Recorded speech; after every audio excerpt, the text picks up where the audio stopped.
सपा मुखिया अखिलेश यादव यूपी विधानसभा से इस्तीफा देकर लोकसभा में बैठेंगे। यह संकेत मंगलवार को सैफई पहुंचे अखिलेश यादव ने दिए, यानी कि उन्होंने करहल विधानसभा क्षेत्र से विधायकी छोड़ने का फैसला ले लिया है। बता दें कि सपा प्रमुख अखिलेश यादव कन्नौज लोकसभा सीट से सांसद चुने गए हैं।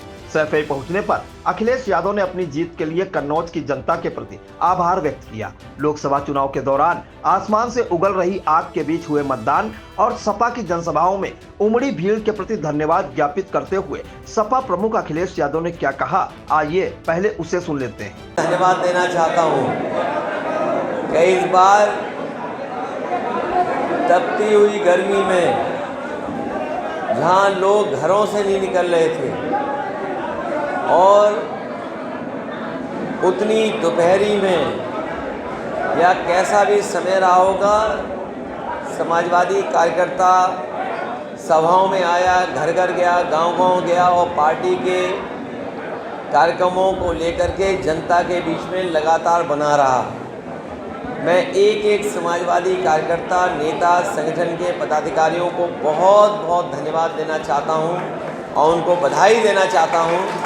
लोकसभा चुनाव में सपा को मिली ऐतिहासिक जीत और संविधान बचाने के लिए किए गए मतदान को लेकर उन्होंने क्या कुछ कहा, वह भी सुनिए। कि पूरे उत्तर प्रदेश में उन्होंने ऐतिहासिक जीत दिलाई है। 2024 का चुनाव जनता के मुद्दों की जीत का चुनाव रहा। मैं जनता को विशेष बधाई इसलिए भी देता हूं कि उन्होंने संविधान बचाने के लिए जो मतदान किया था, जो संविधान बचाने के लिए घरों से निकल कर के मतदाता आए, मैं उनको भी धन्यवाद और आभार प्रकट करता हूं।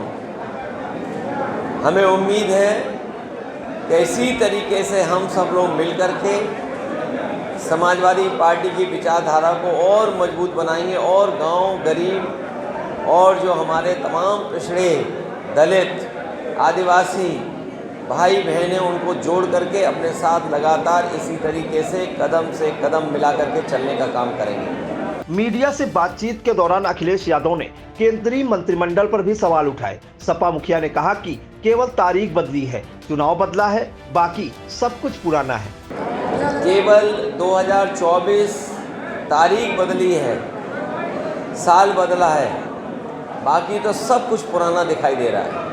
अब बहुत जल्दी जब भी लोकसभा शुरू होगी, क्योंकि लोकसभा शुरू होने से पहले अभी सभी सदस्यों को शपथ दिलाई जाएगी और जैसे कार्यक्रम बढ़ेगा, समाजवादी पार्टी के कार्यकर्ता, उनको फ़िलहाल तो हम लोग धन्यवाद दे रहे हैं और बहुत जल्दी जब सदन चलेगा तो जनता के सवाल और संविधान के सवालों को रखा जाएगा। बहुत दिनों के बाद मिली ऐतिहासिक जीत और समाजवादी पार्टी के तीसरे नंबर की पार्टी बनने पर उन्होंने क्या कुछ कहा, वह भी सुनिए। मैं अपने कार्यकर्ता नेताओं को बधाई देता हूं कि बहुत दिनों बाद ये ऐतिहासिक जीत और ऐसी जीत कि जिसने देश में समाजवादी पार्टी को तीसरे नंबर पर पहुंचा दिया है। जहां तीसरे नंबर पर समाजवादी पार्टी पहुंची है, वहीं जिम्मेदारी भी समाजवादियों की बड़ी है। जो सिद्धांत डॉक्टर राम मनोहर लोहिया जी ने दिया, जिन सिद्धांतों को लेकर के बाबा साहब भीमराव अम्बेडकर जी ने लगातार जीवन भर काम किया, नेताजी ने जो संघर्ष किया, उस रास्ते पे हम सब लोग चलेंगे और कोशिश रहेगी कि समाजवादी पार्टी उत्तर प्रदेश में इसी तरीके से और मजबूत बनी रहे। योगी सरकार द्वारा रिक्त पदों पर भर्तियां और रोजगार को लेकर अखिलेश यादव क्या बोले, उसे भी सुनिए। अच्छा हुआ जनता के लिए कुछ काम करना शुरू किया है। मुझे उम्मीद है कि अग्निवीर व्यवस्था भी ख़त्म होगी, दिल्ली की सरकार ये फैसला लेगी और साथ ही साथ जो सरकारी नौकरियां जो भरी नहीं गई हैं उनको भरा जाएगा और जो आरक्षण है उसका भी पूरी तरीके से पालन होगा। मोदी सरकार के 10 साल का कार्यकाल, भाषण और मणिपुर को लेकर उन्होंने क्या कुछ कहा, वह भी सुन लीजिए। सवाल वो नहीं है किसको दिया गया, वो किसी को देगी नहीं सरकार कुछ। जब 10 साल में जीवन नहीं लोगों का बदला, अब वो बात उनको सबक मिला है, जनता ने उन्हें हरा दिया है। मैं समझता हूँ उनके भाषण में और व्यवहार में भी सुधार आएगा।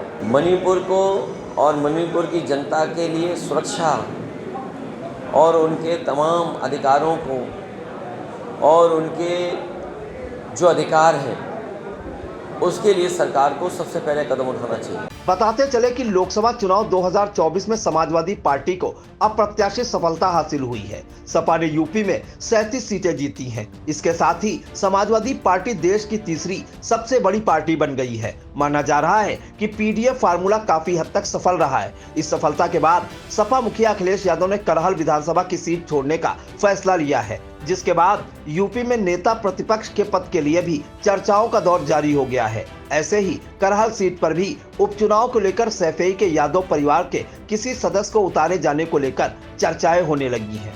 ब्यूरो रिपोर्ट, आई इंडिया।